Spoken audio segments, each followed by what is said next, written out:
Defense ready? State's ready, Judge. Defense is ready. Let's get the jury. Yes, sir. Judge, we would like to invoke the rule. The rule's been invoked. Please notify all the witnesses regarding the rule. Do y'all understand that statement of defense? State, you understand? Yes, Judge. Defense, you understand? Yes, Your Honor.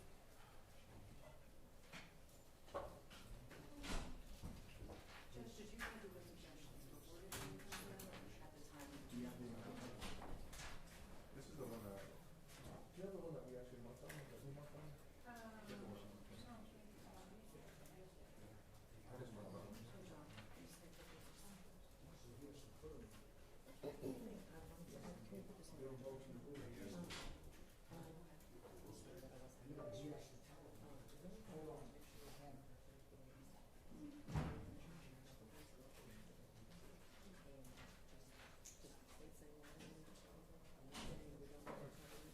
And yesterday was just a kind of a preview just to show what we have.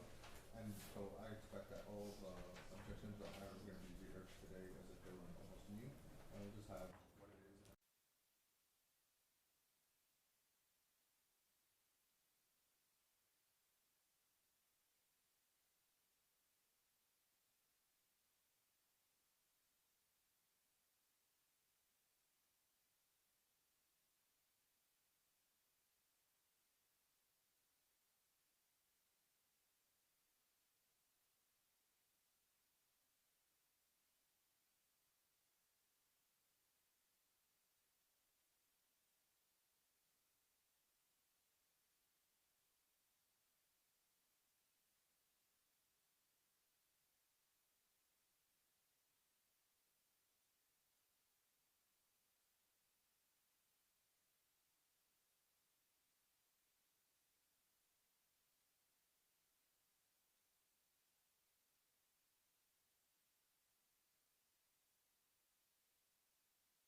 the jury.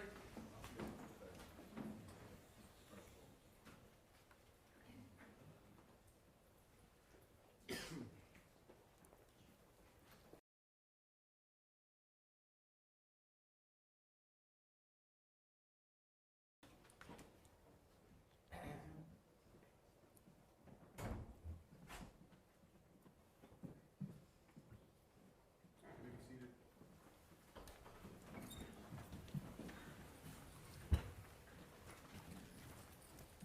Morning, everyone. Morning. Just a couple of announcements before we start. Number one, again, I've asked you all to not to look at your phones. Don't look at the news also at all. Don't talk about the case with your spouse or friends. Don't tweet about it. If you learn some information today, or you will learn information today, don't research it. Don't go to any scenes. Don't interview with anyone. All the testimony or your everything that you're going to learn has to be from the stand, the evidence that's been admitted, the witnesses have been prevented, that have been testified, or will testify rather. I see there's a camera here. By agreement, they're not going to film you at all. So don't worry about that. We've done this before many times. We have a great relationship with the media outlets. They know what to film, what not to film, so I wouldn't be concerned at all. A couple other rules. So I run a full felony docket. So that means while on break, I'm going to be running my docket. So sometimes the breaks are going to last a little longer. It's because I'm taking care of business. I always worry about you guys waiting and thinking that we're just hanging out or something like that, or drinking coffee. I assure you we're not. We're working. I take regularly scheduled breaks. But if at any point y'all need to stop, just raise your hand. I'll be glad to stop the parties. If you can't hear any of the parties or you can't hear myself, let me know and I'll have everyone speak up. These attorneys are, I don't think you'll have a problem hearing any of them, but just let me know. You guys have notepads. Juries love notes.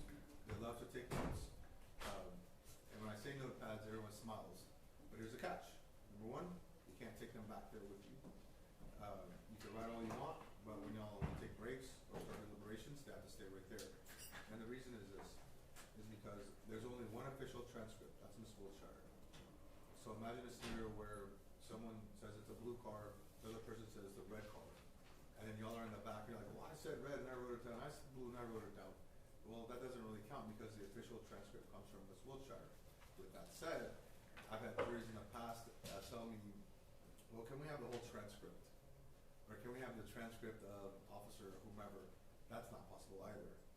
So what's going to happen is this, well, the scenario is this. There's an actual form that will give you, if there's an issue with respect to testimony, and that form is going to ask, who said, who was the witness on the stand?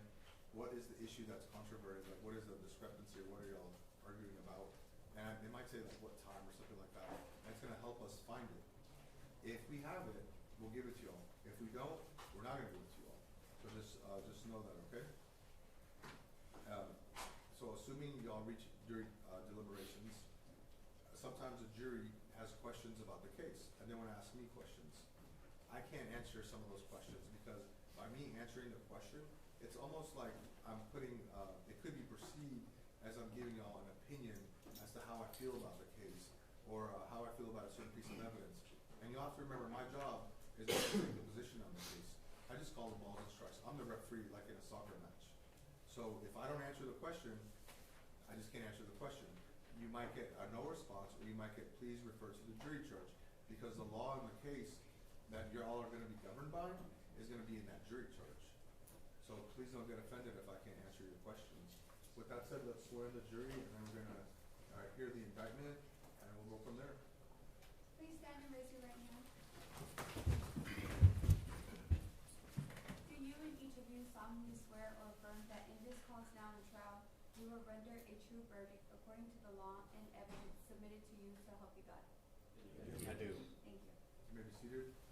And defense, if y'all can stand up, please, and does it say how many indictments you present?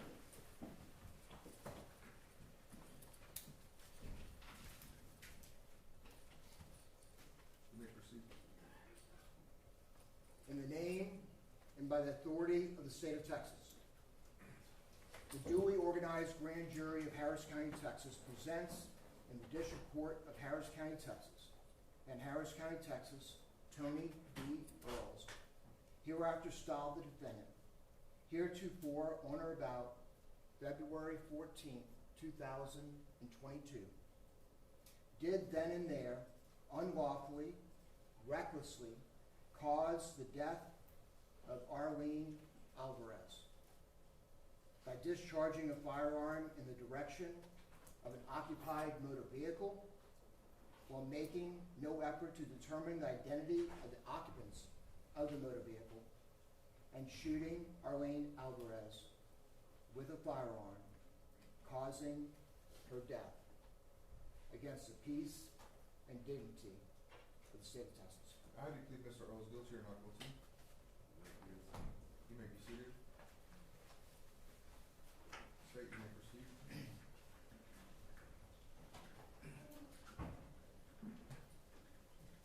Before she was a name on an indictment,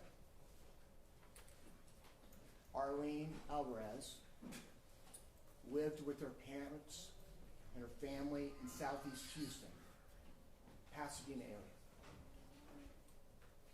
She was 9 years old. She was in 4th grade. She loved to do her nails and do new videos, dreamed of being on TikTok. She was being raised by her working income parents. Her dad, who's an electrician, her mom, a hairstylist. She lived there in Southeast Houston with her younger brother and baby brother. On February 14, 2022, yes, Valentine's Day, she had gone to the mall with her mom and bought her dad cologne. Dad, being an electrician, he had a job that day. It finished early, and then he got a call where he had to do another job in North Houston, so he was late. He didn't get home until around about 8:30, 9 o'clock at night, greeted at the door by Arlene with her cologne. Feeling horrible, says, let's go out to eat. So the family decides they're going to go to their family restaurant that they go to once a week, pizza place, down the block. So they load up in the car, and they're going down, and then Armando realizes he has to deposit some money in his checking account because he gets an alert on his phone that his phone bill is due. So on the way to the restaurant, they detoured to Chase.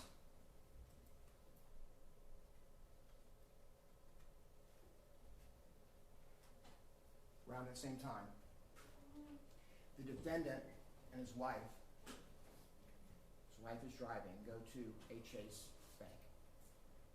They are in a drive-thru, and as she is also depositing money, a horrible thing happens.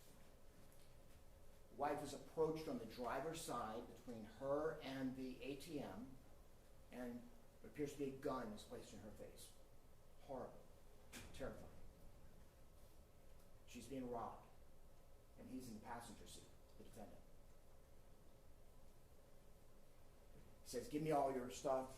They end up giving her a purse, small purse, wallet, $20. And then the guy who robs them takes her keys, has her take her keys and throw them inside her car. And he takes off running. And this is where this begins. The defendant is seated in the passenger seat during this robbery. He's the one that says, give him the wallet. Pauses for a few seconds, and as the robbery assailant is running away, he decides not to flee in the car, he decides to get out of his vehicle. He's got a handgun that he carries in his waistband. And what you're going to see, and you're going to learn, is he gets out of that vehicle angry and reckless, because he immediately turns his gun on that robbery suspect as he's running away from his vehicle. The law allows him to do that. And he shoots 3 times at that robbery suspect as the robbery suspect is running away. And then when the robbery suspect hits where the chase sign is, he darts behind it, and the defendant will never see him again. From his standpoint, where he is standing, he can't see beyond that. And just as that is happening, Armando and his family are traveling down that same street. Now, Armando is going to go to the front of the chase. He was not going to go to the side where he believes it's dangerous. But he then sees the robber running away from the scene. He sees him with the wallet in his hand. So he quickly deduces that this guy is a robber running away. And he hears the gunshots from the defendant in the direction of the robber. So Armando is trying to decide what to do. And so the first thing he's thinking of doing, he's going to U-turn to get away. But he knows there's a car directly behind him, so he can't do that. So he starts to veer, and then all he can do is, since he hears the gunfire, is to go forward. And when he does, the defendant immediately, remember how I said he was shooting? He doesn't get back in the car. The defendant then goes into the open grassy area, and he fixates on the next thing he sees, which is a moving vehicle going down the street. Now, this is not a matter of the defendant shooting at the robber and missing an errant bullet hitting the truck. Not at all. This is a case in which what the defendant does is, as soon as he misses sight of the robber running away behind that sign, he immediately directs his attention to the next vehicle coming down the street, which is the Alvarez's. And he immediately, in John Wick fashion, starts firing at the vehicle as the vehicle passes him. He already shot 3 times. And it's going to be 1, 2, 3, 4, 5, 6. And then some time for the 10th shot. As Armando is being shot at and going fast, he tells his family, get down, as he's looking at he's driving. And everybody gets down. But Arlene, because she has headphones on, and she can't hear.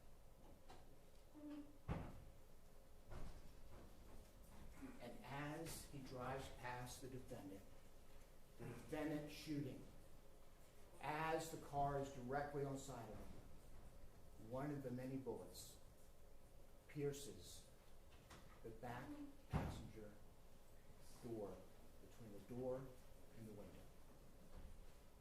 And that bullet travels into that car, pierces the lock.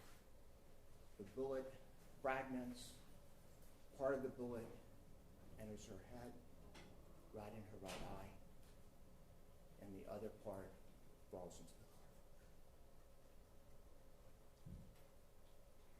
As Armando drives by that chase, he looks and he sees him. His son is screaming. His 7-year-old son, Armando Jr., is screaming right next to his sister with the blood. So he stops the car. And he gets out in the back, checks on her, sees she's been shot, and the first instinct was, I got to get this guy's plates, and gets back in the car. And as that is happening, the defendant fires another round and takes off.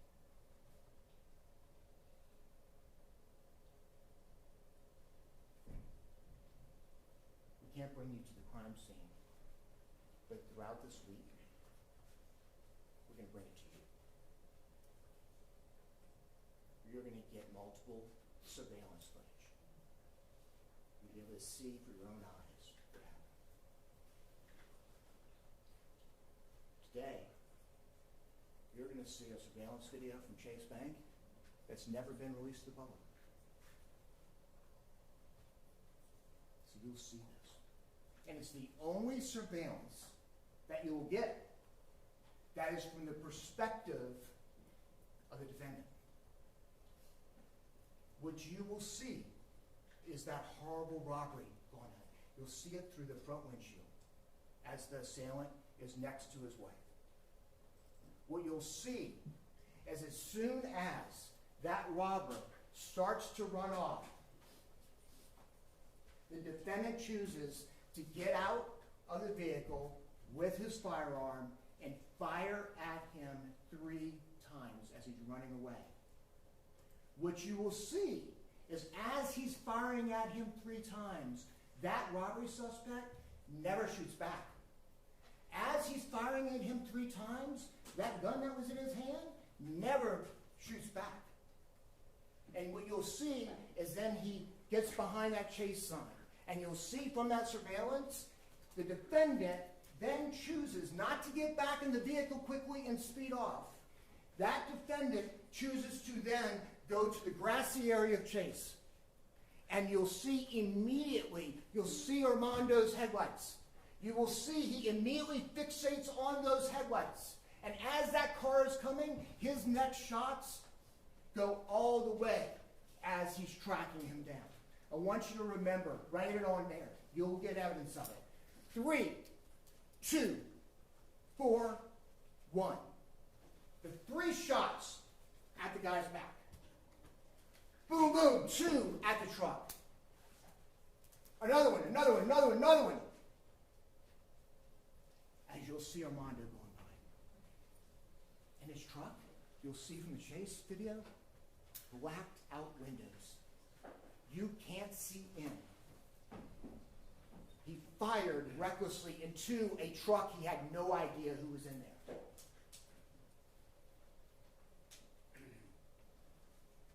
Then you'll see him. He'll start to drive off. And remember, he has to get the keys. So he gets out of the vehicle and he picks up the keys. You'll see this on the surveillance. He'll get back in the car.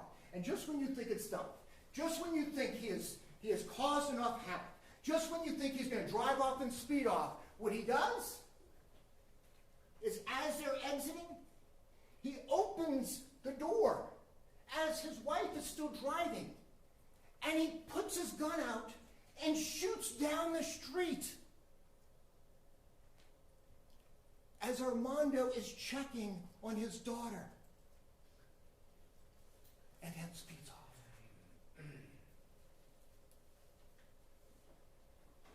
You'll see it with your own eyes. You'll see it first thing this morning. Don't worry, you're going to see it again and again. It will be dissected.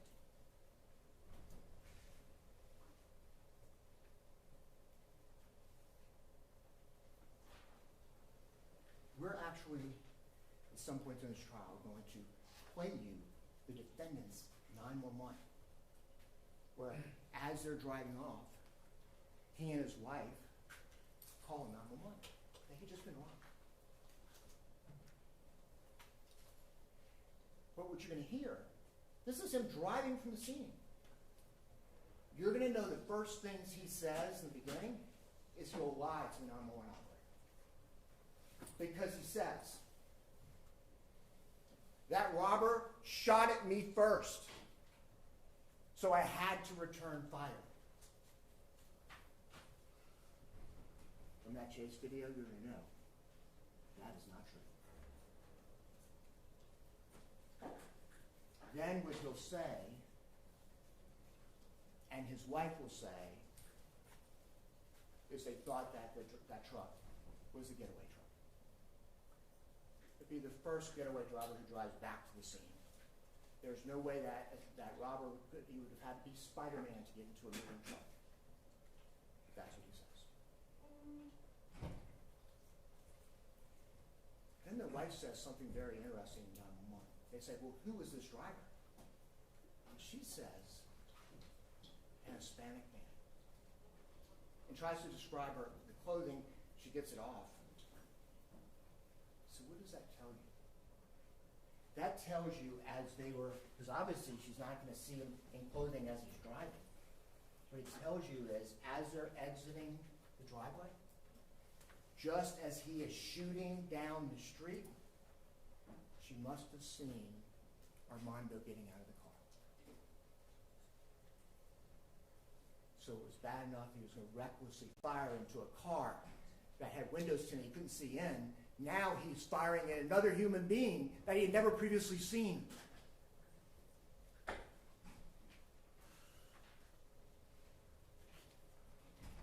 We're actually going to bring in the body cam from the first responding police officer who arrives on scene within minutes. We're bringing the scene to you. And what you're going to see on that is Armando is freaked out. Armando is quickly saying, the guy came from the chase. Go get that video from the chase. Armando is going to tell that officer, he was shooting at a robber. He deducted it was a robbery because he saw the wallet in the hand and the shooting going on. He said he was shooting at the robber, then he all of a sudden turned the gun on us. And he'll even show it by the chase ATM. He'll go, bah, bah, bah, bah, bah. You're going to see it. That was his initial thing. Says it a couple times to the officers.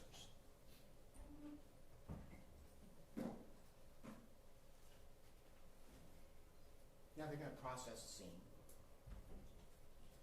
They're going to recover some shell casings, not all, and you learn that that's not uncommon. Every shell casing does come back to the defendant's gun.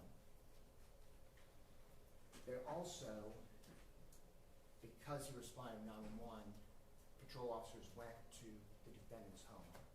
He cooperated. He gave over his gun. Now, what's going to be interesting to you, and one never had an answer for, is the magazine that he says was in it isn't going to add up. It's a 12 capacity magazine. There's 6 bullets in it. Clearly, he shot more times, 310. So either he reloaded or it's a different clip. Y'all can determine that. What's important, though, is every shell casing recovered at the scene wraps back to that gun. Now, the bullet, that part of the bullet that ended up in Arlene's head was too damaged because of being inside the head and the path that it can't be identified. However, the bullet fragment that was part of that bullet that was found in the vehicle, that is the same from his gun. But again, this isn't a case of a whodunit. This isn't a case where officers have to investigate, talk to people to find things. This is a case of which you can determine it from watching it and seeing it. And y'all are going to get to see it firsthand. Because we're also going to show you other surveillance from across the street, and just down the street, and all the way down the street. But as you're watching these surveillances and described to you, keep in mind the defendant would not have had that perspective. It helps you understand everything because it's across the street and down the street. But the defendant from the scene, from the chase sign, from the trees, would not have been able to see what I'm about to tell you. In the surveillance camera across the street, you will see Armando as he turns a little bit to the right because he's going to make that U-turn. And you know he wasn't going to go into the driveway because he would have crashed because you can't do that fast. So you'll see that. You will also see that robbery suspect run straight by his truck. So you might think to yourself, well, that's reasonable that he thought he was a getaway driver because he rode right by the truck. But the defendant would not have been able to see it. What it will confirm to you is he obviously didn't get into the truck. But then something else happens. What you will also see from that video and the video just down the next business right after the chase is you will see that robbery assailant doing this. And that's where the false narrative begins. Because it will look like he's shooting. Now keep in mind, the defendant, from where that assailant was at that moment, and from where the defendant was at that moment, he would not have been able to see this. But you will also notice there's not a muzzle flash that comes from the end of that barrel. It was more of a, that do this, because all the assailant's hearing is gunfire. hearing his gunfire from this defendant into a truck. But what you'll see is then he continues running. And as he gets to the end of the parking lot, he'll do it again. You will see him lift his arm up like this. Again, probably response to hearing gunfire. But you will not see muzzle flash. Unlike on that same video, you're going to see muzzle flash from the defendant's gun. Unlike on the chase video, you're going to see muzzle flash from the defendant's gun. But then there's more. Because as that robbery suspect is running down the street, he decides to take a left, and there is a gate, an iron gate, that he chooses to jump over. But before he jumps over it, he drops the gun and drops the purse, the wallet. And you'll see, as he's doing that, you know that car that was behind Armando, the reason why he couldn't do the U-turn? That guy's trying to get out of there, and he sees it, and then he does it again. He does his arm up again. Again, no muscle flash. And he picks up the wallet and the gun in the same hand as he jumps the fence.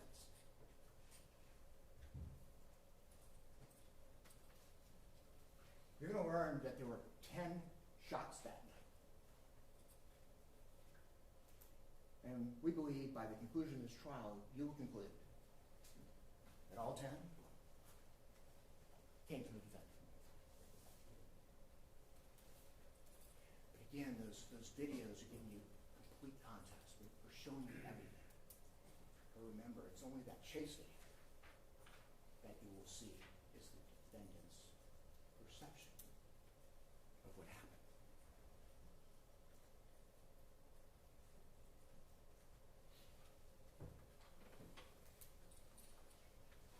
During this trial, we will dissect these videos. You will be a unique jury. You don't have to rely on what people tell you, because sometimes people get it wrong. As time goes on, you remember things differently. What's important is what happened right that moment. You'll be able to see with your own eyes. You will hear from a firearms reconstructionist, and that will be beneficial because you will know that based on the hole in the car, based on where it is and the size of it and the way it looks and the way it's dissected, that this was definitely a straight-on fire. It's not a matter of shooting this way and the errant bullet hitting the car. This was as the car is passing, as he's in front of it, 36 feet away, the bullet that pierced that truck and killed Arlene. It's from the defendant. Not as he shot at a robber, but as he shot at a vehicle that he couldn't see into because he thought somebody else had gotten into it. Killing an innocent third party.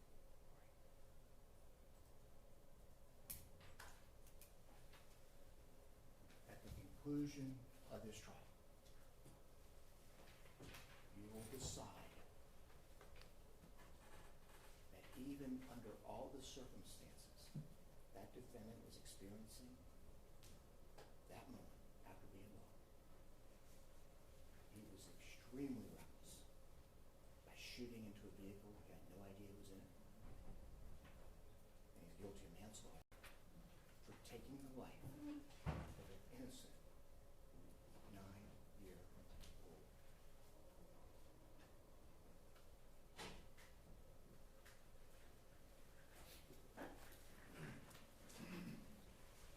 You may proceed. Please keep your voices up as well. I've been told that we're having difficulty hearing you all.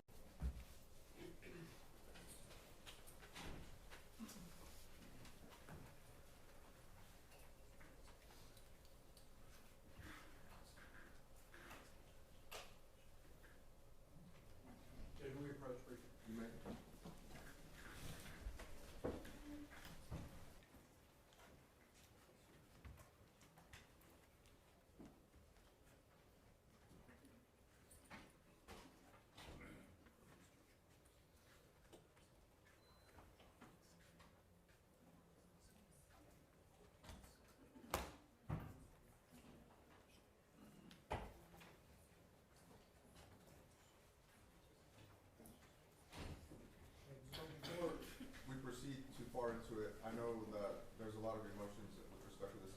but if we can please keep the audience, noises or comments to themselves, and if you can't handle that, I totally understand, just please exit the courtroom right now. My intent is to hear a fair trial, in this case, I'm gonna have a fair trial, that won't be an issue, you may proceed. Thank you. If it And pleases please the speak court. up, okay? If it pleases the court, Your Honor. Attorneys for the state, ladies and gentlemen of the jury, good morning. Wow, that was pretty persuasive, wasn't it? As a matter of fact, if you believe all of that, then probably no sense in having a trial. Like, why are we here? Objection, argumentative. So ruled. Let me tell you why you're here, because the facts aren't gonna lay down exactly the way Mr. Jordan just described them to you. They're certainly gonna put on evidence to try and convince you that Tony was in fact reckless that night in shooting at the truck. But the evidence that Anna and Ed and myself are gonna put on is gonna tell the story a little bit differently. It's gonna prove to you that in fact he wasn't reckless that night, and that he had a reason to believe that the truck was involved in the robbery. And he made several points which I'll address, but there are certain things about the evidence that we both sides agree on, okay? And, excuse me, but I'm as I get older, I need more and more notes so I can remember where I'm at. And I want to talk to you about the evidence, okay? But I think as you hear the evidence in this case throughout the next few days, one thing is going to become obvious to you, okay? One of the things that are going to become obvious to you is that you're going to realize or come to the realization that there is a robbery suspect, an armed robber out there who should be sitting in this chair, right here. That person is in fact the individual that they should be prosecuting for this tragic event. And make no mistake about it, guys, this is tragic. Nobody wants to lose a child. And let me prepare you, you are going to hear some gut-wrenching testimony. And you're going to see some video that is really moving, okay, in that respect, okay? I want to prepare you because the evidence is going to be presented, and it is what it is, okay? One thing that we agree on is back on Valentine's Day, February 14th of 2022, 3 years ago, and he talked about a video. They have a lot of videos, okay? We've seen them, they've seen them, and hopefully you're going to see them all, because they'll help you really determine for yourself what happened, because regardless of what they say or we say, that's not the evidence in the case, okay? We might both have our interpretation of the evidence, but at the end of the day, the 12 of you make the decision. That's really why you're here.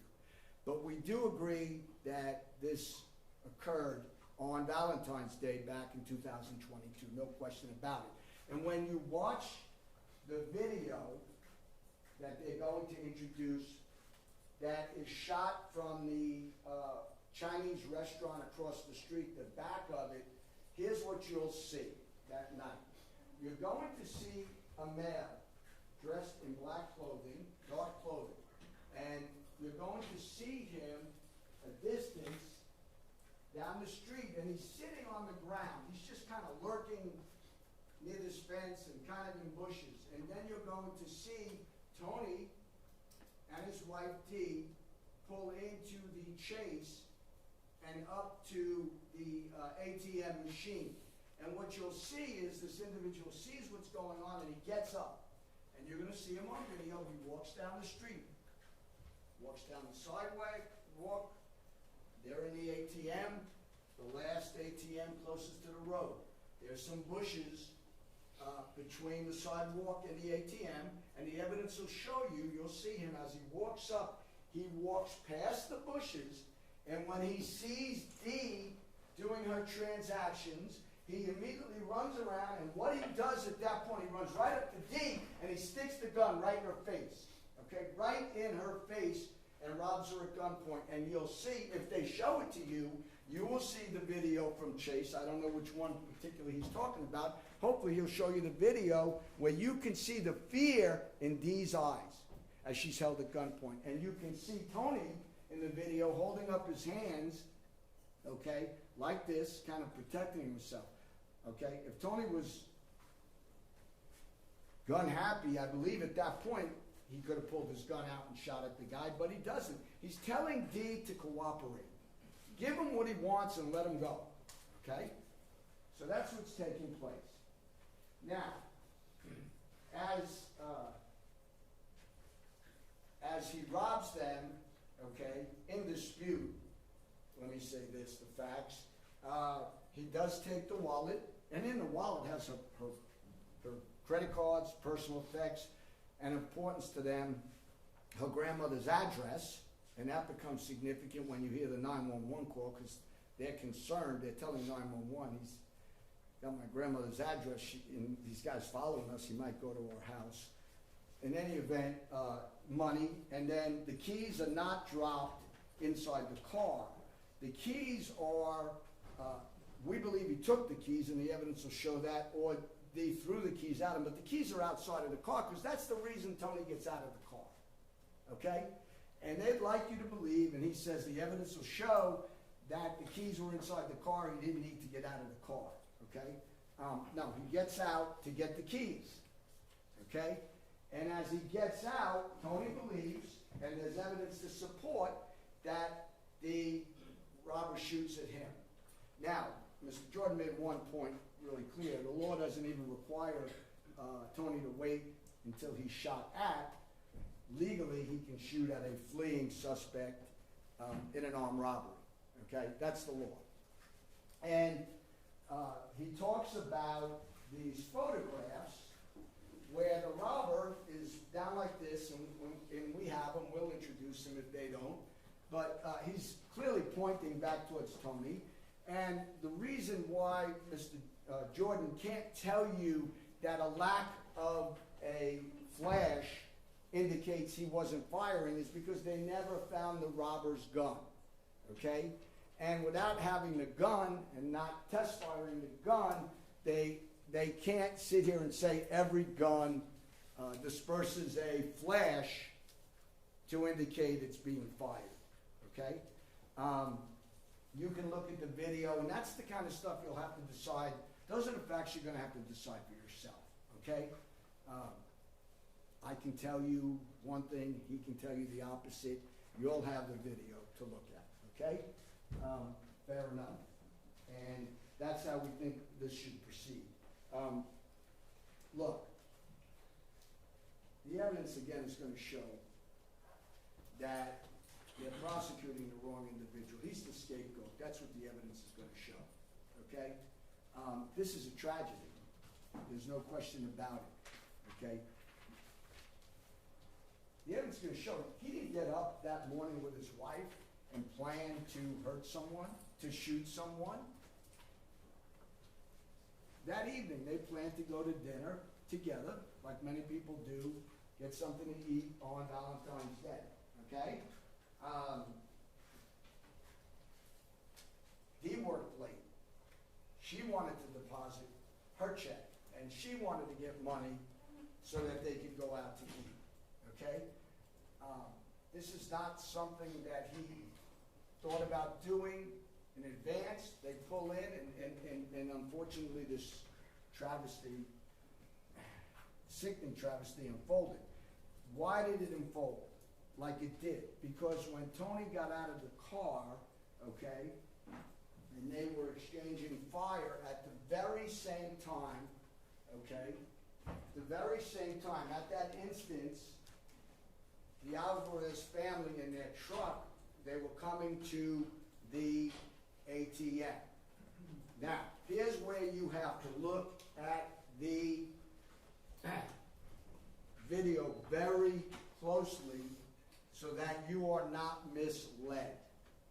There is, the ATM machines are up there. There is the entrance over here. And you will see on the video a very slight maneuver by the Alvarez family Armando Alvarez, driving the truck, he turns very slightly, okay, not significantly, but enough that you know it was an attempt like he was going to turn in. But he realized that he was in the middle of a robbery at that point. I mean, we're talking split seconds, people. And one thing we will agree with is that there's a sightline issue because a lot of this is taking place behind trees and behind signs, the chase sign and everything.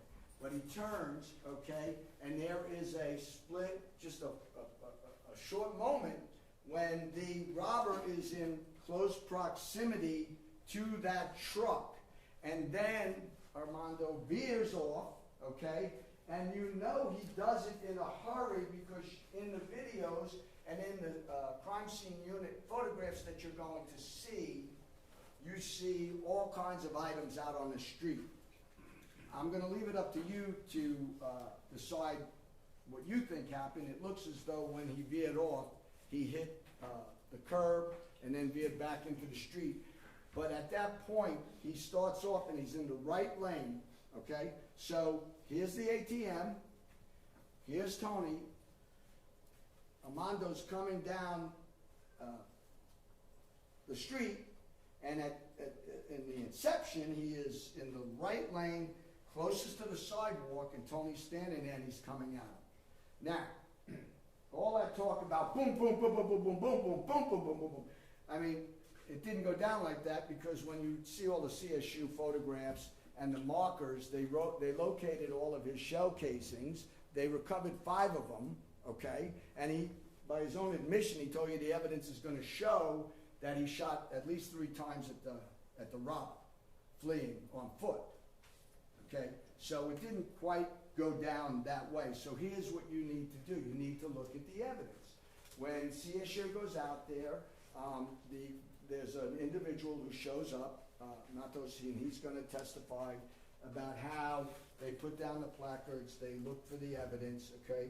And unfortunately, because it was so chaotic out there, and because no one really knew if they were investigating a robbery at first, or a shooting, or both, they focused the area of the investigation right around the ATM. They never really went out further towards where the robber ran. They never looked down the street, past the side of the bank, because at that point, Tony's standing on the grass near the sidewalk, and the building is a little bit more behind him, and they never really travel down there and basically, take a metal detector, take other stuff. So they're going to argue to you that, oh, we didn't find anything that indicates that the robber shot at Tony. Well, yeah, they didn't, because they did such a half-baked job out there that they didn't do a full investigation, okay? They didn't take a metal detector and look for any objects beyond what they saw, the immediate eye, because it was real easy. Hey, we have a truck over here. We have a bullet hole in that truck. We have some shell casings here. Boom, we're done. We figured this out. Let's pack up and go. Okay? Real simple. Okay? That's what they did. So,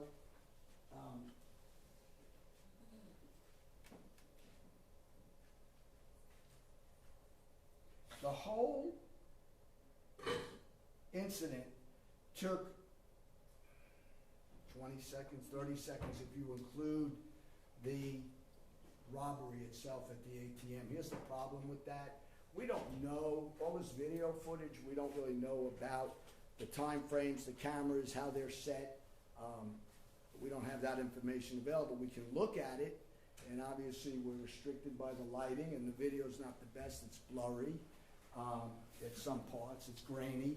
But you can go over the evidence, and you can kind of figure out what's happening. But what's really important, I think, and what I'd ask you to pay attention to, and you can make the decision, is that at the time from when Mr. Alvarez kind of veers into the bank and then takes off directly towards Tony, from that time to the time that Tony shoots at the truck is less than 2 seconds.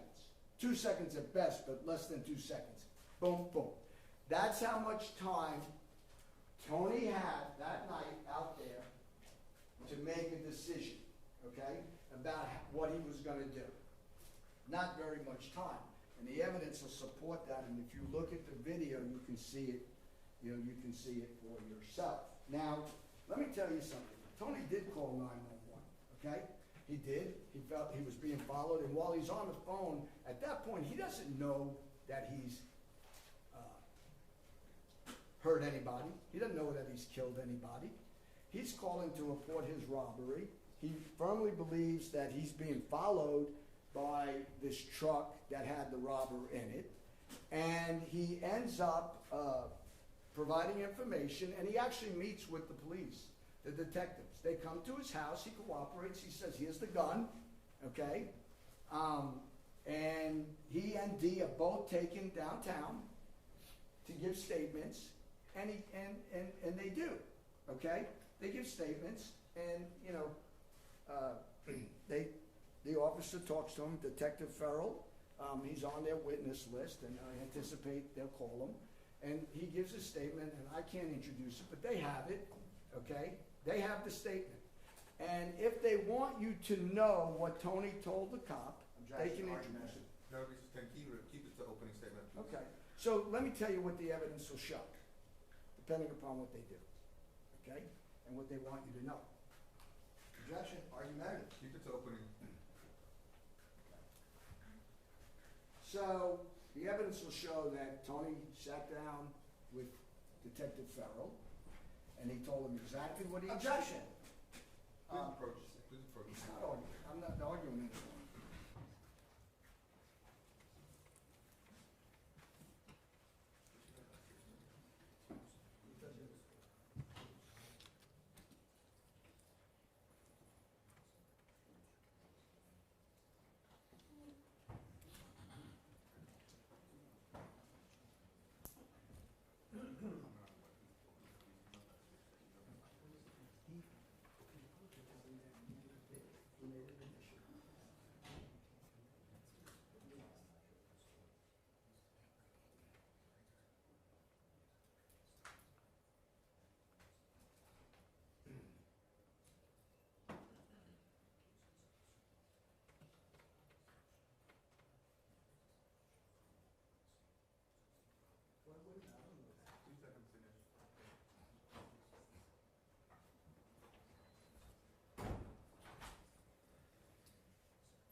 move forward. You're wasting your time, I'm wasting my time, I'm here all day.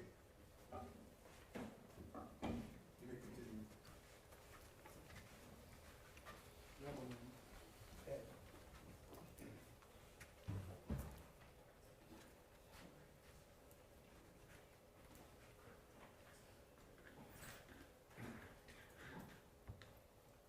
If I can pick up where I left off.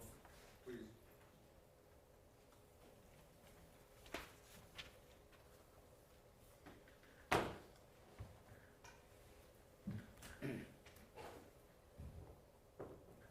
So basically, you're gonna hear about CSU working the scene. The evidence will show that the first CSU, the main CSU investigator comes out and he is looking for the casings. You can count the casings, you can review the stuff, and you'll see for yourself what they found and how limited the investigation was. Secondly, another guy comes out. His job as a CSU officer is he sketches the scene, okay? And interestingly, you'll find out that his sketch leaves out some of the most important stuff, okay? Leave out the sign, blocking the view, the trees. It's very limited, okay? Not a very good job, but what's significant in this case is that it's important for you to see things like how fast is the truck moving, what maneuvers does the truck make, what is Tony's sight line. These are the things the evidence will present itself to you, and you have to kind of look through it and sift through it. And they leave all of that out, okay? They do a very poor job, okay? And then what the state's gonna do, the evidence will show a few weeks ago, they went out to Montgomery County and they hired a woman by the name of Celestine Rossi. And she's kind of their expert. I mean, you'll see her resume, it's 19 pages, and she's an expert pretty much in everything, okay? And so what the state did is they hired her to do some, I'm not exactly sure, computer-generated stills, 9 of them, that they're gonna show to you, okay? I don't even know if I need to comment, because when you see them, they are so not gonna reflect what was going on that night. Whether it be the lighting, the speed of the truck, what they are, she generated, she put some data into a computer, and I'll add, sitting in the comfort of either her home or her office, not at the scene, not under a split-second timeline, and she generates these, they're not even photographs, they're not animation, I mean, they're not real people, they're not real figures, it's not a real truck, it's just kind of a AI-generated still. And she's gonna show it to you with this figure pointing directly at this truck, okay, shooting into it. And that's supposed to be persuasive. That's supposed to persuade you that he was, excuse me? Keep it open, please. Keep it open, continue. Well, you know, it's interesting. Look at the video, look at the lighting that night, look at everything we've asked you to consider, because the real evidence is on video, okay? It's not computer generated. They went out there and they got the videos, okay? And there's multiple videos. There's a video that is at the ATM facing D while she's being robbed. There's a video that's up on the ceiling, kind of near the roof, but it's up ceiling over the top of the outside of the bank facing down. There's a video across the street that's facing that you can see the truck come and so there's different angles, and I implore you to watch it all, because that's the best way to see what actually happened out there. So when Ms. Rossi takes the stand and she presents these computer-generated images, then it's up to you to evaluate their accuracy. And it's up to you to compare the real evidence that's available for you to see. The whole picture, the whole story. Not just their isolated takes on how this went down. That's all we ask. Give it a complete and thorough evaluation of all the evidence, okay? Of all the evidence. Before you render a verdict in the case. Keep in mind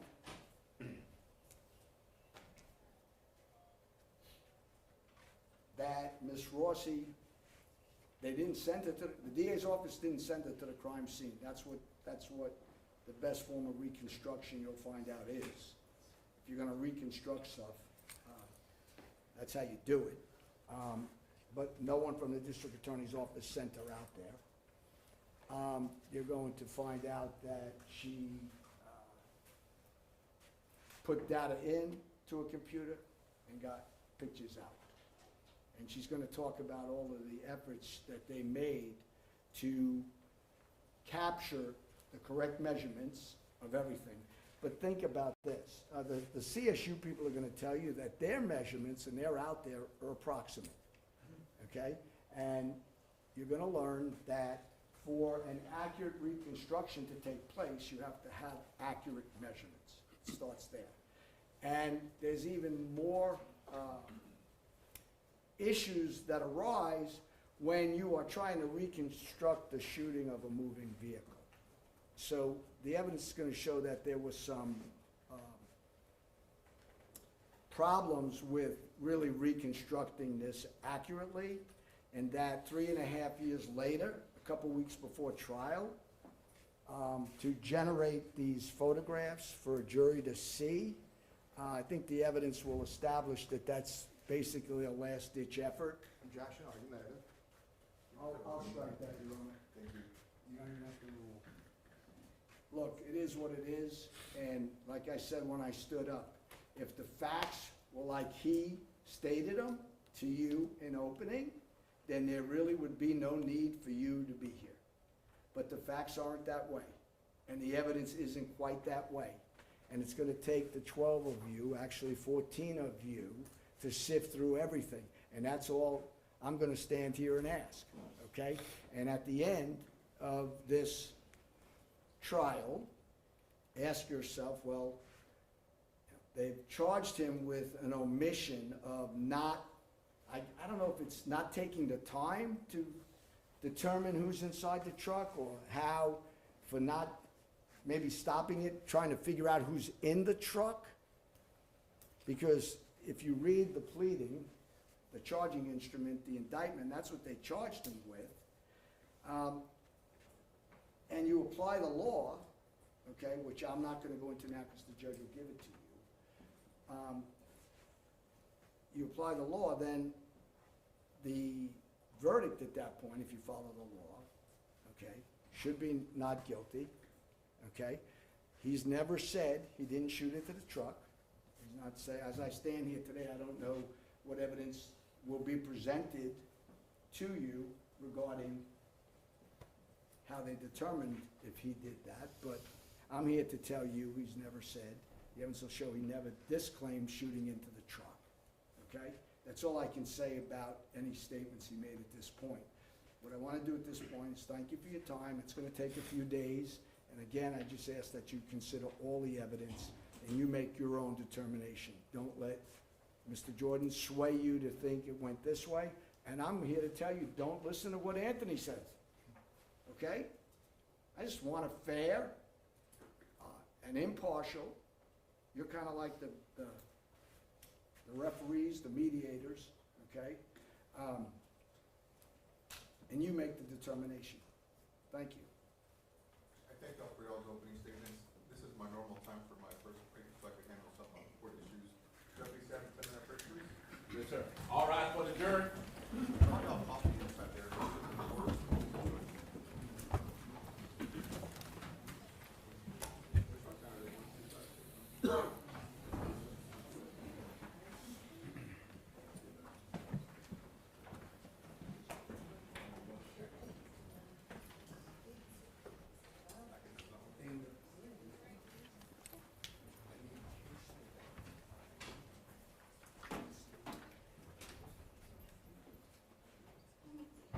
Everyone may be seated, go take a 10-minute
Spicy cheddar. You know your life is boring when this is like the most exciting thing that's happening. Spicy cheddar. It reminds me of like the tomato. That's what, am I just the mental? I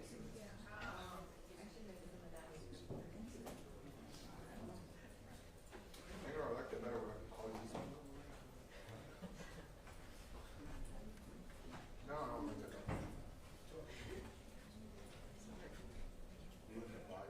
Yeah, no, we had a good vibe. Ruben.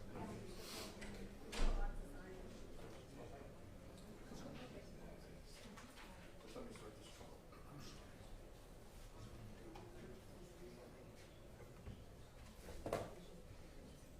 Yeah, I know.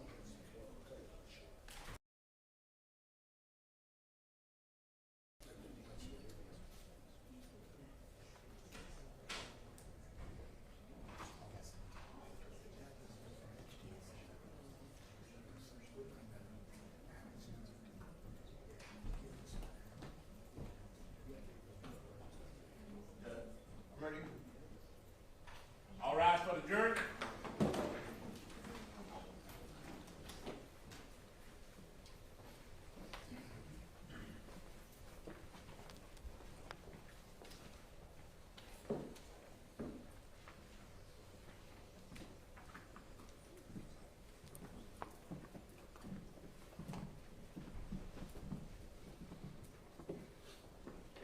Y'all may be seated. State of Texas, Mark, first witness. At this time, Your Honor, the state of Texas would offer State's Exhibit Number 1, the Chase Bank surveillance video, along with the business record affidavit that's been on file with the clerk's office for greater than 14 days. There's several Chase, which one is this? Huh? No objection. With no objection made, exhibit number 1, the Chase Bank surveillance will be admitted to evidence. You may publish it.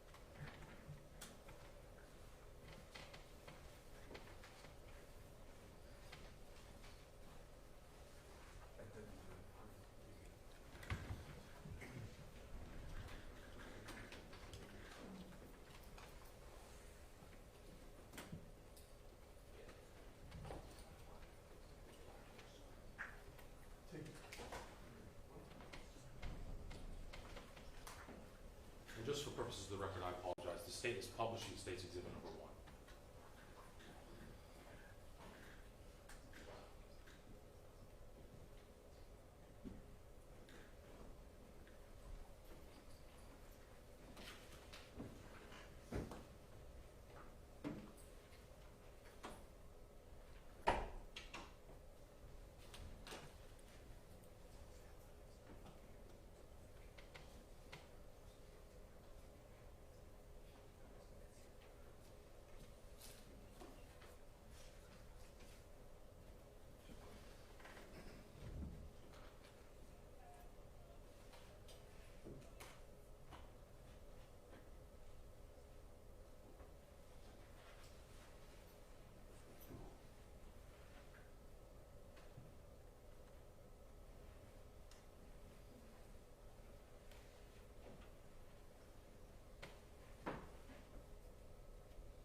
this time, the state of Texas would call Officer Stevens. Officer who? Stevens.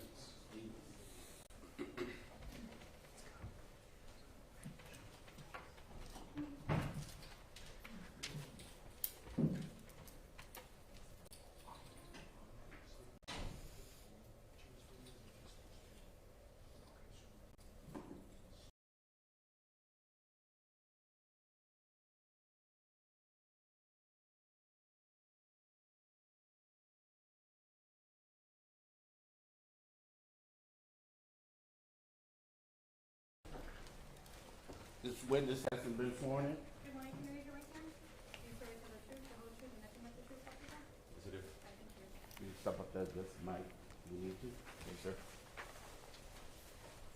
Morning. Morning. If you do me a favor, will you sit down? Yes, sir. Take a seat, let it show up a little bit. There's some water there if you need anything. Please let me know if you need anything else. All right, thank you. You may proceed, state. Thank you, Your Honor. Can you please introduce yourself to the jury? My name is Officer Christopher Stevens, work in Houston Police Southeast Patrol. Officer Stevens, we're going to get into some of the certifications that you have to have to be a peace officer. Tell us a little bit about yourself, though.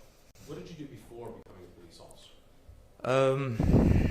I've done multiple different jobs. Before I became a police officer, I was in oil and gas sales.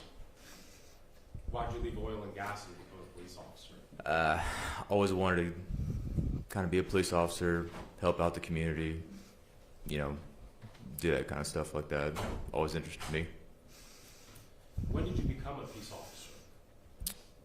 I started the academy in 2018, and I became a sworn police officer March 7th, 2019. Tell us about some of the courses and trainings you have to become a peace officer. So we have to go through our HPD Academy, which is going to be a 6-month-long academy, and you cover stuff like investigations, how to handle crime scenes, and certain other things, tactics, whatever we have to do from there. Then after that, we go through our field training, which is going to be 6 weeks long. And during that field training period, what are you doing? You're getting actual hands-on experience being a police officer with an experienced seasoned officer. So you're actually running calls, learning how to do things, how to process crime scenes, and so forth. And as a certified peace officer, what position do you currently hold? I'm a peace officer at Southeast. On patrol? On patrol, yes, sir. So as a patrol officer, talk to us about some of your day-to-day duties. Day-to-day duties, I kind of bounce all over. I go to different calls such as assaults, murders, thefts, missing juveniles, missing persons, whatever the community needs me to do. When we're talking about a call for service, or responding to a call, what do you mean by that? So when somebody needs assistance, they call 911. The call taker at our HEC center gets the basic information that they can at the time, and then dispatch us out to it. And is every call for service that you respond to the same type of call? No. You talked about the different kinds of call for service that you respond to. Are they categorized at all? Yes, so we have different categories. It goes from 1 to, I believe, 7. 1's going to be the highest priority call. That means it's going to be a person is in danger, or they might be in imminent bodily harm or death. So that's going to be the highest priority call. Code 2s are going to be assault that are occurring or just happening. And then code 3 is going to be report calls and so forth. It goes down from there. So when you're responding to a scene, I guess the information you have is what dispatch has collected? It is what the call taker collects, and they pass that on to dispatch, and then they pass it on to us. So what's going on through your mind, let's say for a first category or a category 1 call? Category 1 calls, they're usually very vague on the information because it's an in-progress call or it's a serious matter and there's a lot going on, and they can just get a location and brief statement of what's going on. So from there, what's going through my mind is I'm walking into the unknown at that point. I have very basic information. I have to get there and find out what's going on. And so when you do arrive on a scene like that, what are the first couple steps you take? So,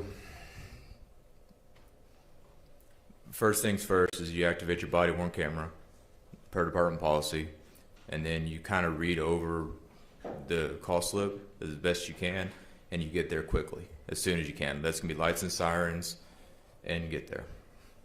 And then when you arrive on scene, are you looking for a particular person? Are you looking for a particular, crime? What are you doing? So it depends on what the category that it drops. So for shootings in progress, which would be a priority one, you're gonna look for anybody that's shooting or has been shot.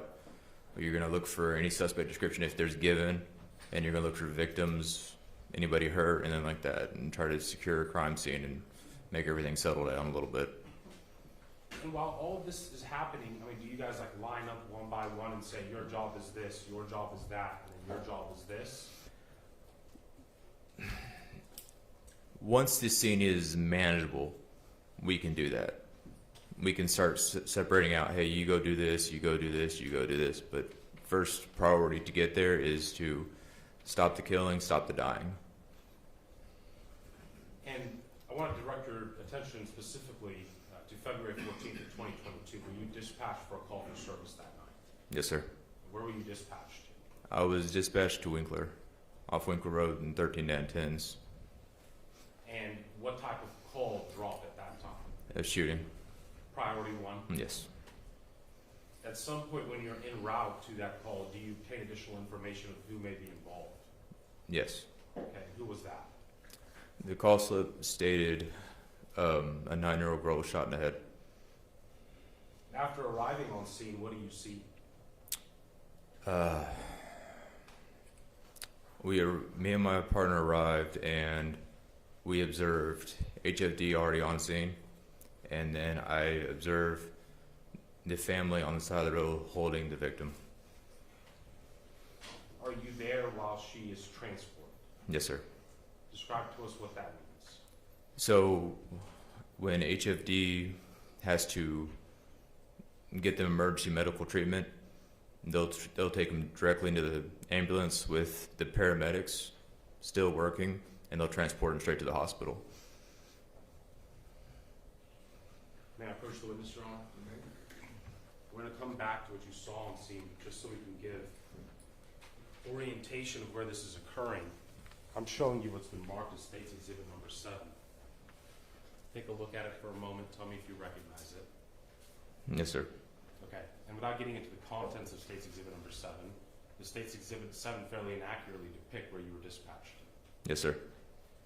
And specifically the Chase Bank that's located off of Winkler. Yes, sir.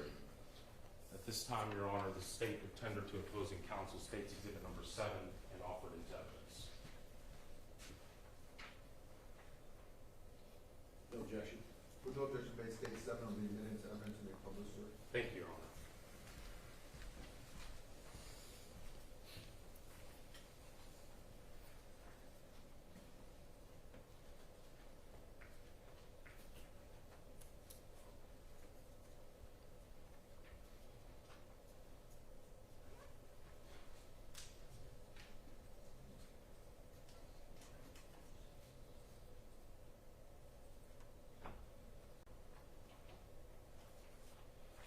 So, while we're publishing State's Exhibit number 7, Officer Stevens, we'll zoom in a little bit here.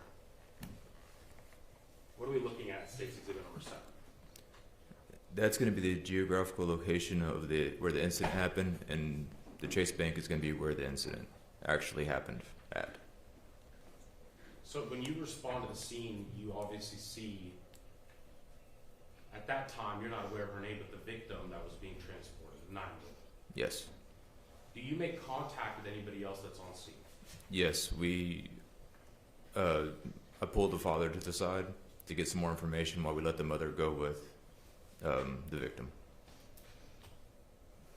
Describe to us, and the father, his name was? Armando. Describe to us the way that Armando was acting when you saw him. Mr. Alvarez had a range of emotions.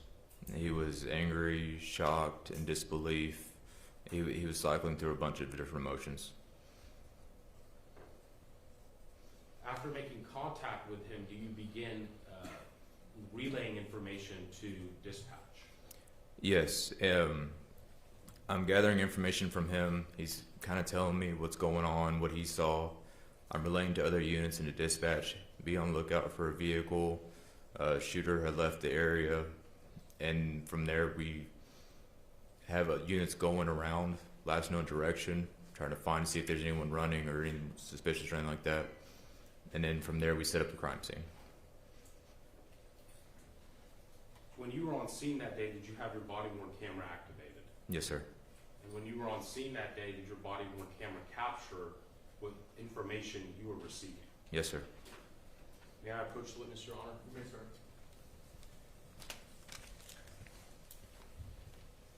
Officer Stevens, I'm showing you this one previously marked as State's Exhibit Number 8. Do you recognize it? Yes, sir. How do you recognize it? My initials in the top right-hand corner. Have you had the opportunity to review State's Exhibit Number 8? Yes, sir. The State's Exhibit Number 8, a fair and accurate rendition of what occurred and what was captured on your body-worn camera on the day of February 14th of 2022. Yes, sir. Other than the court agreed upon redactions, were there any changes or alterations to State's Exhibit Number 8? No, sir. At this time, Your Honor, the State would offer State's Exhibit Number 8 into evidence to tender to opposing counsel. May I approach, Judge? You may.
State's Exhibit Number 8 will be admitted into evidence and may publish there.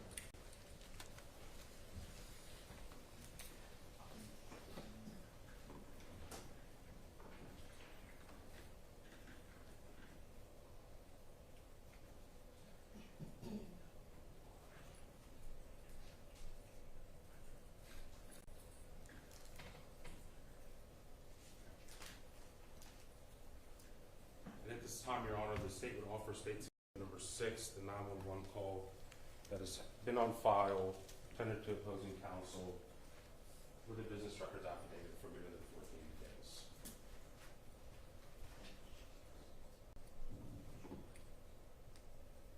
No objection, Judge. With no objection made, State's Number 6, is that correct, Mr. That's correct, Your Honor. Then I will call the admitted evidence may publish as well, sir.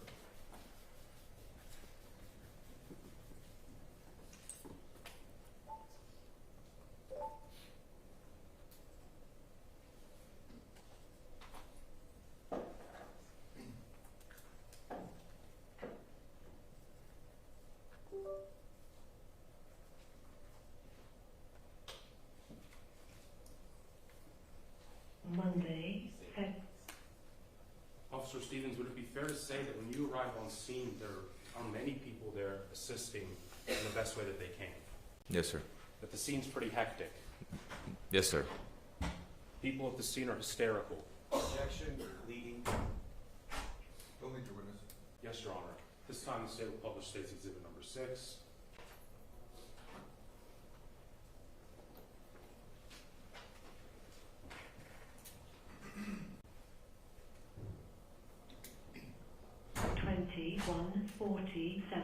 Monday, February 14, 2022, 21:47 and 54 seconds.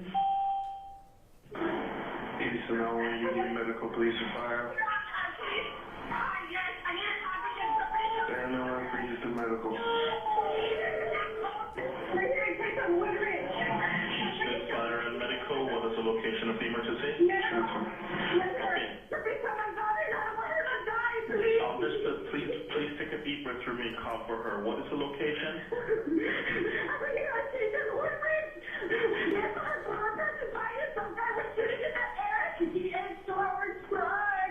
Okay, I'm sorry. You said Woodridge and...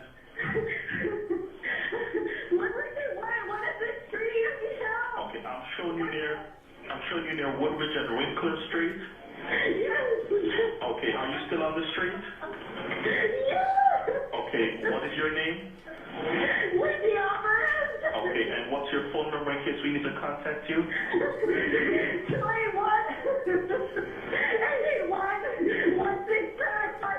Okay, is the daughter awake now?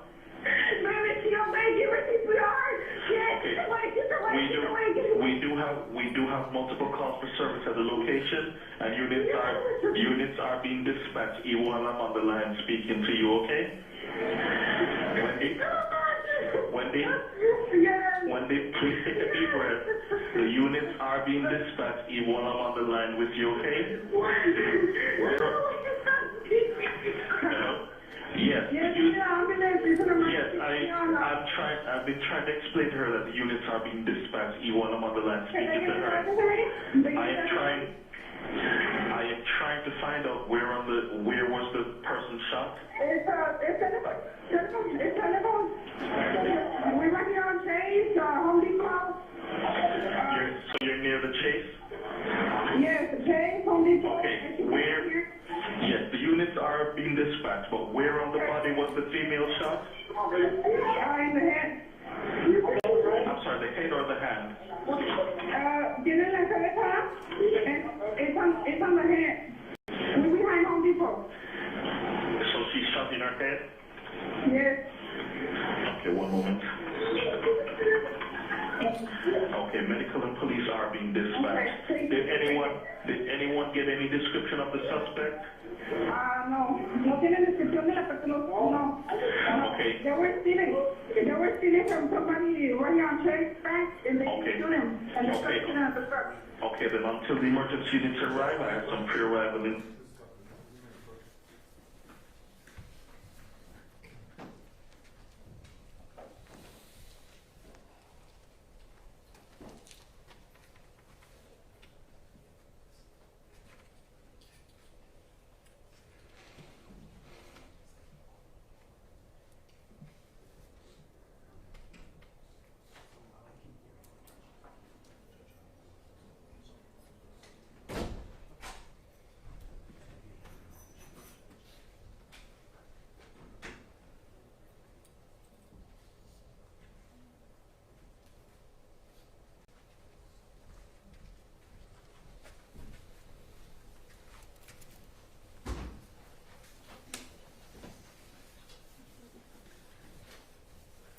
So is that some of the information that you had when you were arriving on scene, Officer Stevens? Yes, sir.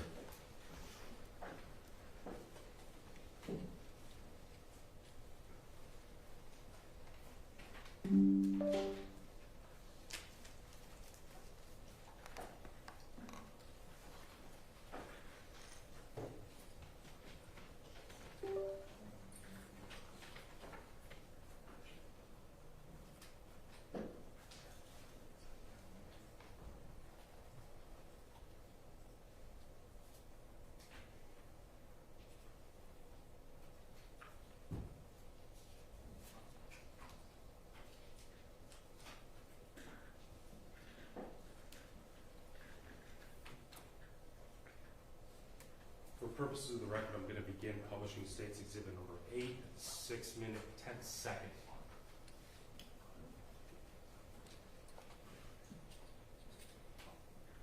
And just for the audience, this is a body crime if I'm not mistaken, and if there's, I understand that people do get emotional in this case, but if you can't handle their emotions, I have to have a fair trial. If you can't handle it, please just walk outside. I'm not angry at anyone, I just have to have a fair trial, okay? Thank you all. You may publish. Thank you, Your Honor. Case 78 Well,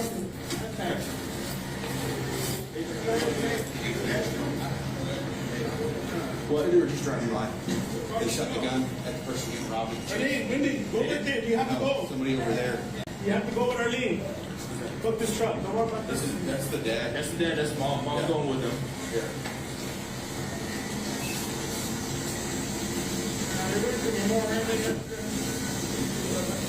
Hey, ambulance 4 is going to more harm with the 9-year-old. Hey, hey.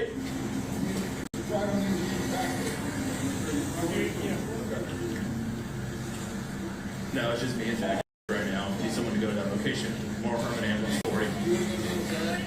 Yeah.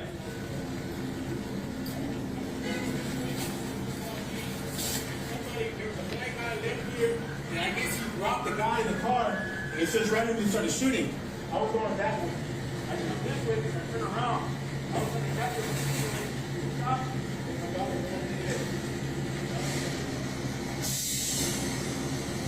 Hey, the ambulance is leaving right now. First unit right there, follow them, escort them out there. She got a GSW to the head. The last person in the 18, Okay. he was on. I think go downstairs. All right. Okay. All right, we're gonna get this guy. Okay. Trust me, man. We're gonna get him. Okay. And we're gonna take him to the hospital. Okay. So let's get this going first. Okay. This is your truck. What happened? What happened? I just want to pause there for a moment, Officer Stevens. Who do we see you talking to here in your body-worn camera? That's going to be Armando. And you've arrived on scene. There are other officers there, correct? Me and my partner were first on there, and then other officers arrived as well.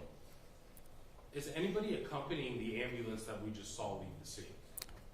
Yes, so we had a unit pulling up on the body cam when you hear me say, hey, escort that ambulance to the hospital. That's going to be the other units pulling up, or one of the other units pulling up. So what's your primary focus here as we play this body-worn camera? My primary focus at this point is to get a suspect description and the story of what happened from there for the investigators. We continue publishing State's Exhibit number 8 for the record. Yeah. And somebody, I just seen a black guy running, and the guy in that car at 8 started shooting randomly. I guess he was trying to shoot at that guy. Okay. But he surrendered shot towards my truck. Boom. Yeah. Shot twice. Yeah. And it hit right straight in her fucking head. Okay. Where's that car over there that was shooting at? That's the ATM. That's the ATM. Cameras at that ATM right there. Huh? The car was right there. The guy was here. That's all my stuff. When I turned around, I was trying to turn around quick. Okay. All that stuff was in my truck. Okay. Well, that shit on right now. This guy was sitting from right here. Okay. There's cameras.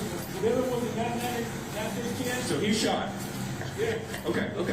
There's a car right here, and that's where the 6 What kind of car was it? Man, it was a fucking car. Black car. Black car? So you I was just driving that way. Okay. You were driving this way? Yes. And so when he got shot, you started doing shooting, and when I passed by here to stop, to hit my truck, that's when the man didn't fucking hit my daughter. Okay. All right. So right here. So there's, whatever touches this camera, there's somebody's in this camera right here. There's good. Okay. All right. Let's not touch those. Okay. Let's not touch those. All right, man. You got your ID? Yeah. All right. Oh man, I should have stayed home,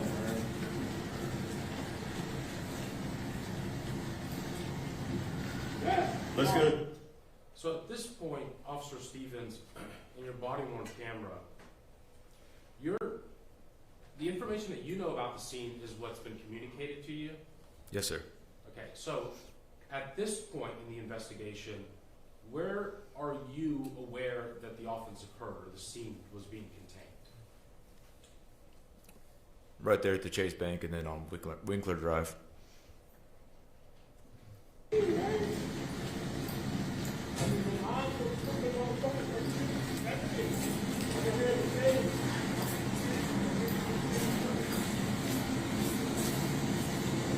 So it's a black car. That's all you remember, right? Black car? Yes, I remember black car. What? You remember? Hey, do you remember which way he went? You remember which way he looked? Did he go that way or this way? He turned this way like this. Took off that way? Yes. By the time I turned, he was gone. Okay. All right. Okay. Yeah, I'm still getting information here.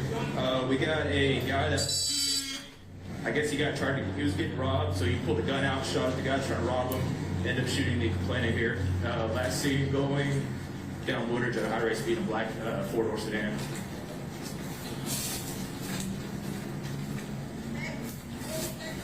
It was a black car.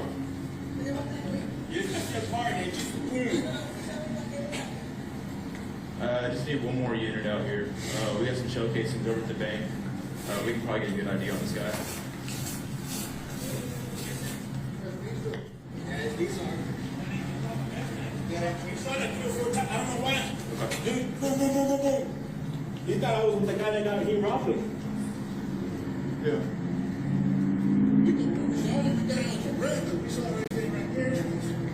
Okay, I'll leave this right here. Let's try to block off Woodridge altogether here. Try to block this road off.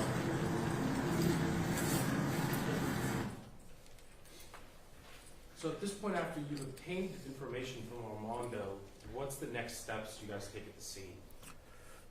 So we're going to put out all the relevant information out to other officers, so they can be in the area and look around for any suspect, vehicle description, something like that. But at this point, our main thing is to secure the crime scene for investigators and crime scene unit to get out there.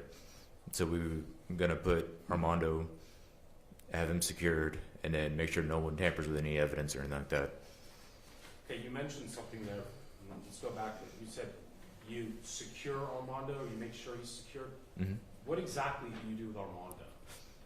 So with that, what we do is we make sure he doesn't talk to anybody, and we put him in the back of a marked patrol vehicle. Why are you concerned with whether or not he's able to talk to people at that time?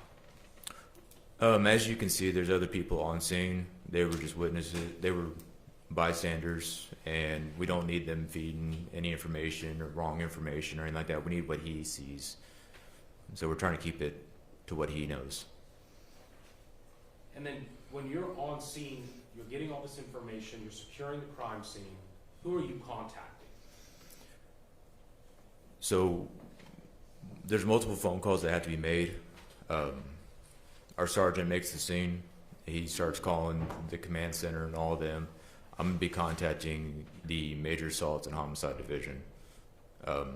At this point, we were still informed that she was still alive, so we called Major Assaults, and they started making their way out there. And then when we found out later, we had to call the Homicide Division.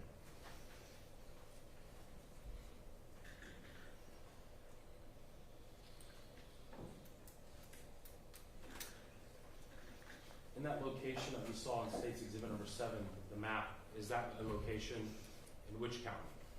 Harris County. So after you are securing the scene, to the best of your knowledge, as you're responding and trying to obtain witness statements, was that the extent of your involvement in this case? Yes, sir. Pass the witness, Your Honor. Thank you, Judge. Officer, this went out as a Code 1 call, right? Yes, sir, I believe so. And the information that you got originally, well, I guess let me back up. Your duty is in, at least at this point, in 2022, was as a patrolman, correct? Yes, sir. And would you agree with me, I think there's a lot you and I are actually going to agree on in this question. Would you agree with me that the patrol is the first kind of line of defense that police can offer, right? Yes, sir. And you've got a situation in any kind of a major crime scene, the first thing that needs to be done is that people like you come lights and sirens as fast as you can to the scene where a crime supposedly occurred, right? Yes, sir. And what you've got a lot that's on your plate when you get there, fair? Fair. You got to try your best first to make sure everyone's safe, right? Mm-hmm. Is that yes? Yes, sir. And I'm not being difficult with you. The court reporter's got to take down everything. Right. Right. And also kind of let me finish, and I'll try to give you that same courtesy. This is so I don't get yelled at by the court. So when you show up, is it fair to say in a situation like this, you have got very limited information? Yes, sir. And I believe what I saw in the report was this dropped as a shooting / drive-by type of call, right? Yes, sir. And with that, all you know is there's someone says something violent has happened, but you don't know exactly when you're going there who did what, who allegedly did what, who saw what. Fair? Yes, sir. Okay. And now the prosecutor talked about the 911 call. He played part of that. You had some information from dispatch, but you had not heard that 911 call when you arrived, correct? Yes, sir. And when you arrive, your first duty is, again, to try to make sure everything's safe, correct? Yes, sir. After that, you're trying to make sure that the paramedics, if there's someone hurt like there was here, have got free access to do whatever they need to do to protect someone, correct? Yes, sir. And you would agree with me that is the highest priority, is medical care on a scene where someone has suffered a gunshot wound. Yes, sir. Now, while the crime scene is certainly important, preserving it, not as important as making sure the paramedics have free reign on everything, correct? Yes, sir. Now, after the paramedics have done whatever they need to do, your job doesn't stop, does it? No, sir. You have to do several things, and you've got some other officers to help you, right? Yes, sir. You've got to secure the crime scene, correct? Yes, sir. You've got to try to locate any witnesses, correct? Yes, sir. Now, when there's been a event like a shooting, a robbery, etc., eyewitnesses' accounts can sometimes differ. Is that right? Yes, sir. And that doesn't necessarily mean that people are lying, does it? No, sir. People can have different perceptions and see things in different ways, but that doesn't, they may be wrong, but not lying, right? Yes, sir. You were trained, you've got to take that into account, correct? Yes, sir. That's one reason why you try to secure Armando, not because you thought he was necessarily going to be a danger, but you wanted to make sure that other ideas weren't implanted in his head, that he then started to remember the idea instead of what actually occurred, right? Yes, sir. And that's how you're trained, isn't it? Yes, sir. Now, part of your training also, let's shift to that for a minute. You've been an officer 6 years, is that right? 7 years now. 7 years, okay. And as a patrolman, I got to imagine you have to get trained in all sorts of things, right? Yes, sir. I mean, you everything from DWIs to securing scenes for investigators, correct? Yes, sir. Now, when you have a scene where there's a shooting, the Houston Police Department will throw more resources at it than if there's just a simple fistfight assault, correct? Yes, sir. That's where you'll start getting investigators to come in, correct? Yes, sir. And that's where you'll start getting crime scene investigators to come in. Yes, sir. And once you have done your best as you can to secure the scene, the torch kind of gets handed to the investigators and crime scene unit people to do their jobs, right? Yes, sir. Now, while you have some training in basic crime scene investigation, you would agree with me that's not your primary responsibility on the scene. Yes, sir. Not as patrol. And that job falls to the crime scene investigators, right? Yes, sir. And we sometimes, the jury may hear the term CSU. Have you heard that term before? Yes, sir. What does that stand for? Crime scene unit. Okay, and those are the people who are assigned the task of looking at the crime scene, collecting evidence, preserving evidence, correct? Yes, sir. Although you've done your best to make sure no one's walking through the scene, etc., they're the ones that are tasked with actually collecting everything, right? Yes, sir. And that's why when we saw you buy that ATM machine, there were spent shell casings down there. You didn't grab them. You told everyone, don't touch them, correct? Yes, sir. And why did you do that? Preserve the evidence for a crime scene. For a crime scene, because that was not your responsibility, right? My responsibility is to preserve the scene. Okay, so let's shift gears for a second. Actually, scratch that. Let's talk a little more about the scene. So when you arrived, we saw on the body camera footage, there's lights, there's sirens, there's the Houston Fire Department's there, correct? Yes, sir. Paramedics are there, correct? Yes, sir. There's Armando and his family are there when you arrived, correct? Yes, sir. There's also just other people that are that think they saw various things and they're trying to tell you what happened, right? Yes, sir. Now, as this is going on, you know, at this stage, y'all haven't yet done that thing where you get that yellow crime scene tape and go all around to make sure no one goes anywhere yet, right? Right. Yes, sir. And during that time, before you arrive, before that tape gets put up, the scene itself is not completely secure. Is that correct?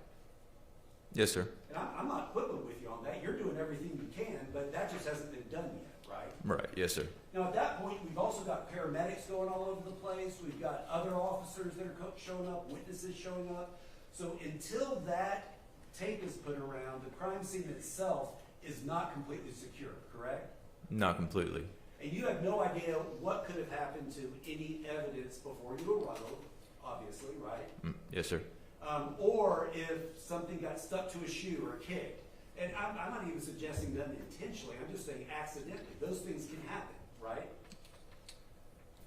Yes, sir. And that's why you put that little tape around to tell everyone, hey, y'all don't enter this area, correct? Yes, sir. But even when you're putting that tape around, you're operating with the information that you know at that point, right? Yes, sir. And you're operating with the limited information that you're rapidly gathering about what might constitute a crime scene, right? Yes, sir. If you had people that are shooting at, let me ask you a hypothetical question. If you had people who are shooting at each other, the crime scene could actually be a much larger area than what you initially surmise. Is that fair? Yes, sir. But again, you're doing everything you can to get everything secured before the investigators and homicide, and CSU crime scene investigators, right? Yes, sir. Now,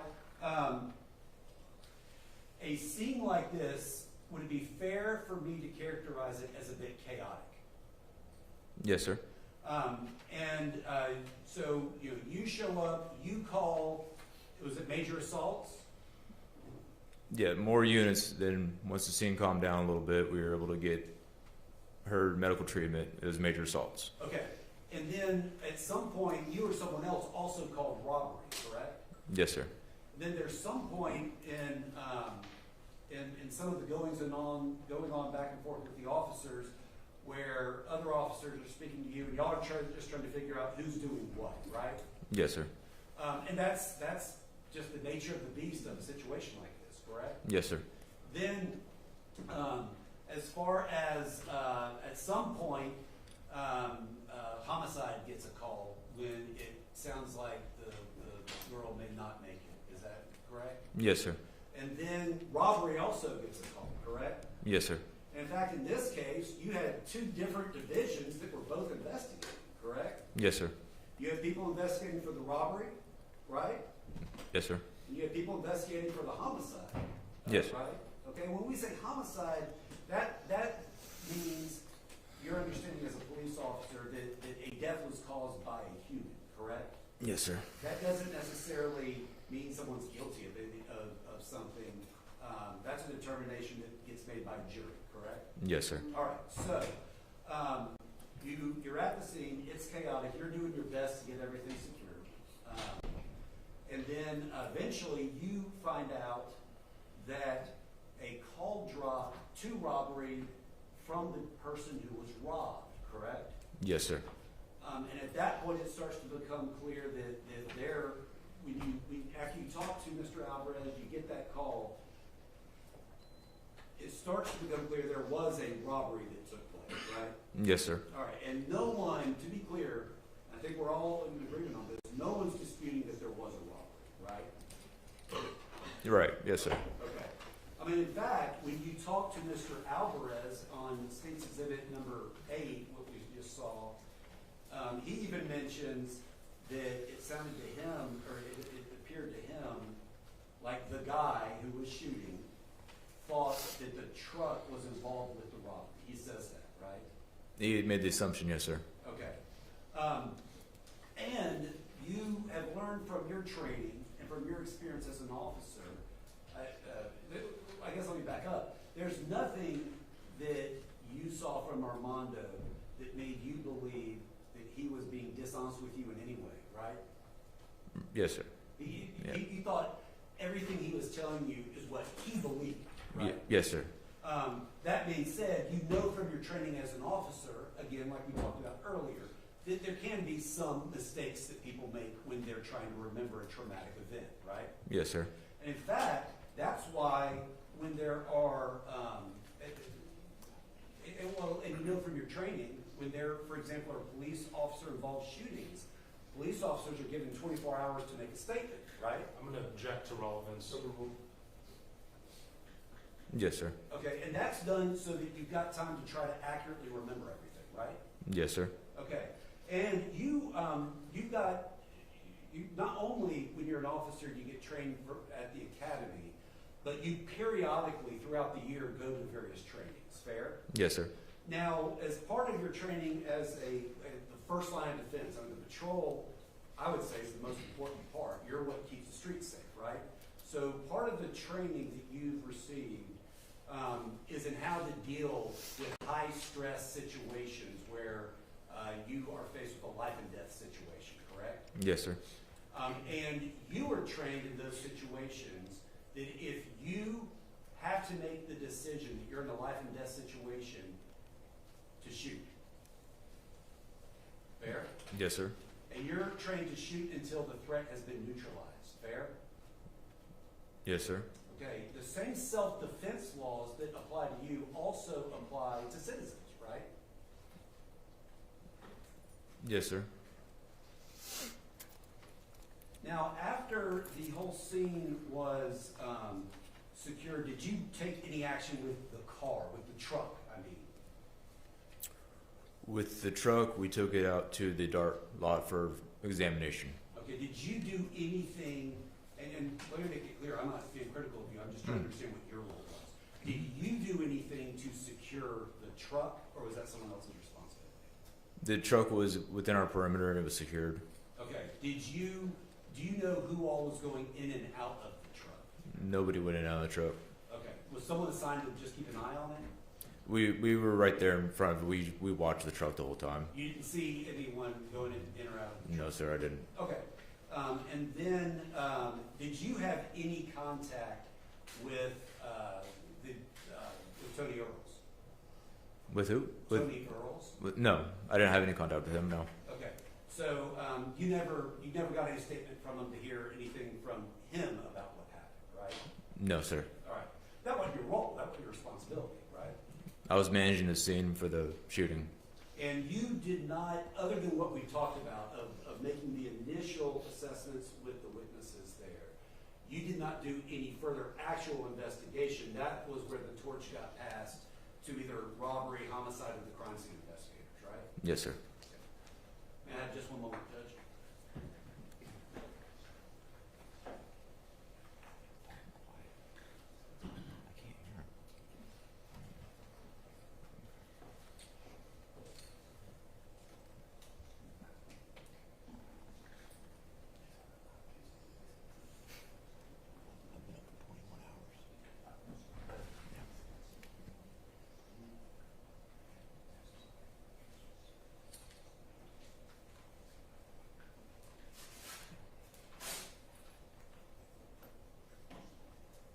At the scene, Speak up for him, please. I'm sorry, at the scene, when you saw the truck, did you make any determination as to whether the truck was leaking any gasoline or fluids? Yes, sir. We examined the truck from the outside, and we saw the bullet holes. How many holes did you observe? I remember seeing at least 2. Where? They were going to be in the passenger side window, Where's the other one? and then it was going to be in the bed of the truck, like where the bed side of the bed of the truck is at. Okay. And then, Mr. Alvarez never mentioned to you that he was being shot at after he got out of the truck, correct? No, sir. Okay. Pass witness. Stay. Officer Stevens, mentioned the county that this address was located in. What state was it located in? Texas. Harris County, Harris, Texas? yeah, Harris County, Texas, excuse me. Let me ask you this, because we're asking hypotheticals about what is lawful and where you can shoot and when you can shoot someone. Are you, as an officer, unlike civilians, permitted to shoot at someone in the back as they're fleeing the scene with property? No, sir. Are you held responsible for shooting somebody in the back fleeing the scene with property? Yes, sir. Vague objection calls for legal conclusion from someone who they have not designated as a legal expert. What's your response, sir? Judge, counsel asked them the very same questions about legal conclusions in self-defense. Here's a rule you may ask. So Officer Stevens, unlike civilians, you're not permitted to shoot somebody in the back, correct? Correct. Who upgraded this call from a priority 2 to a priority 1? Dispatch. Why was it upgraded? Because it said a 9-year-old was shot in the head. Pass the witness, Your Honor. Defense? No questions. Witness to be excused? From the state, yes, Your Honor. Excuse subject to recall, Judge. Sir, subject to recall. Remember the rule has been invoked. Do not speak about this case to anyone at all, Yes, Your Honor. including colleagues, spouses, wives, remember. Have a good day, sir. Thank you. This is a great time to break for lunch. Company staff has a couple of lunch. All rise for the jury. About 45 minutes.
This has been a long-awaited trial, 3 years in the making, and it's currently underway. Right now, they are in recess, but here's some information that we know so far. That trial is started earlier this morning, and before the trial started, the mom and dad of that victim, they were served a subpoena to testify, and they were not allowed to sit in that courtroom. Now, as the trial progressed, it began with opening statements from the prosecution and attorneys detailing the events that took place Valentine's Day of 2022. Now, Earls could be seen putting his head down, super emotional during the trial. He cried a bit, and his attorneys, they tried to represent him during this trial. During their opening statements, they argued that there was not enough done in the investigation to determine if the robbers had shot back, and Earls' case had a lot of evidence that was missing. The legal team says that he called 911 when he believed that he was being followed and provided police with a statement as well.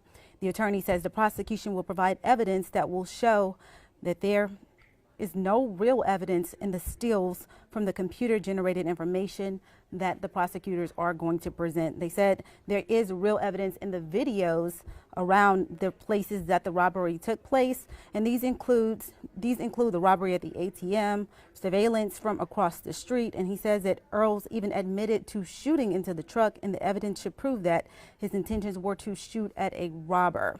There were a lot of objections made during the trial, and Earls could be seen looking around the room and also crying at some moments, breaking down. Right now, the case is in recess, and they have called up a police officer. His name is Christopher Stevens, and he's with the HPD. He says that during the time that he arrived on the scene, the call slip said there was a 9-year-old that was shot in the head. And when he arrived, paramedics were on the scene as well as the victim's parents. The victim's parents did offer a statement to him, and that was also shown on body camera footage. They have since went to recess, and they will return. Be sure to continue to watch the trial on Fox Local.